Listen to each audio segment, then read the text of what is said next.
सच तो यह है कि काव्य की मीमांसा प्रयोजन के संदर्भ में कहना सर्वथा प्रासंगिक है, क्योंकि संसार में कोई भी कार्यविधि निष्प्रयोजन नहीं होती। भारतीय और पाश्चात्य चिंतकों ने काव्य और जीवन का अविभाज्य संबंध स्थापित करते हुए उसके लक्ष्य और कारणों की मीमांसा की है। आचार्य भरत ने नाटक के प्रयोजन का चित्रण करते हुए कहा, नाट्यशास्त्र में सूचित किया है कि नाटक धर्म, यश और आयु का साधक, कल्याण कारण, बुद्धिवर्धक और लोकोपदेशी होता है। साथ ही वह मनोरंजक और विश्रांति प्रदान करने वाला भी होता है।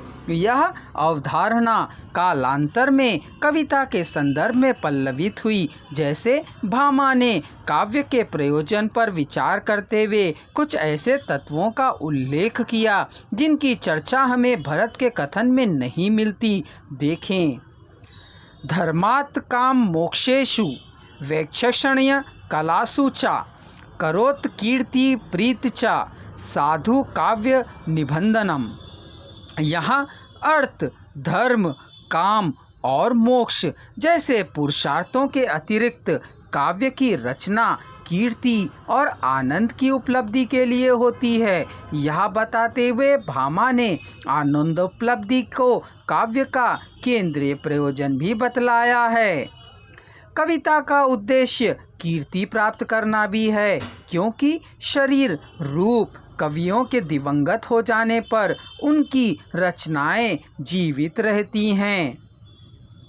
वामन ने काव्य के हृष्ट और अदृष्ट को ही प्रयोजन बतलाए हैं, जिन्हें संसार पीर्ति एवं कीर्ति नाम से जानता है। देखें, काव्य सदृष्ट्यार्थ प्रीति कीर्ति हेतुत्वात्।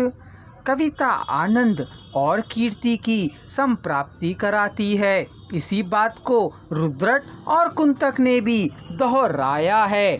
कुंतक के अनुसार काव्यामृत का रस धर्मादि चतुर्वर्ण की प्राप्ति की शिक्षा, व्यवहार कुशलता और लोकोत्तर आनंद की उपलब्धि में सहायक होता है। काव्य के प्रयोजन के बारे में प्रचलित मतांतरों के बीच मम्मट की यह धारणा लोकप्रिय है, जो काव्य प्रकाश में प्रकाशित हुई। मम्मट के अनुसार काव्य यश, अर्थ, व्यवहारिक ज्ञान, कल्याण, आनंदोपलब्धि और पत्नी सुलभ परामर्श के लिए रचा जाता है। इन काव्य प्रयोजन में से 3 अर्थ, यश और कल्याण के संबंध कवि से हैं, जबकि शेष प्रयोजनों का रिश्ता सहृदय से है। देखें, काव्यम यशश्चो अर्थकृते व्यवहार विदे शिवेत रक्षतये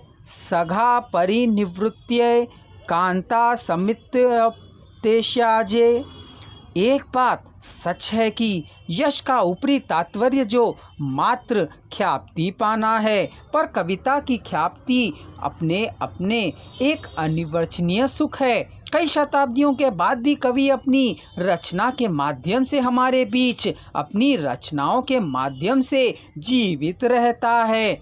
एक बात यह भी सच है कि काव्य रचना के समानांतर अर्थ की प्राप्ति भी होती है। इसका उदाहरण हमें कालिदास और बाण, चंद्र, केशव, भूषण, पद्माकर जैसे कवियों के जीवनी से प्राप्त होता है। आज के दौर में देखा जाए तो यह पुरस्कारों के रूप में और पुस्तकों के रॉयल्टी के रूप में देखा जा सकता है।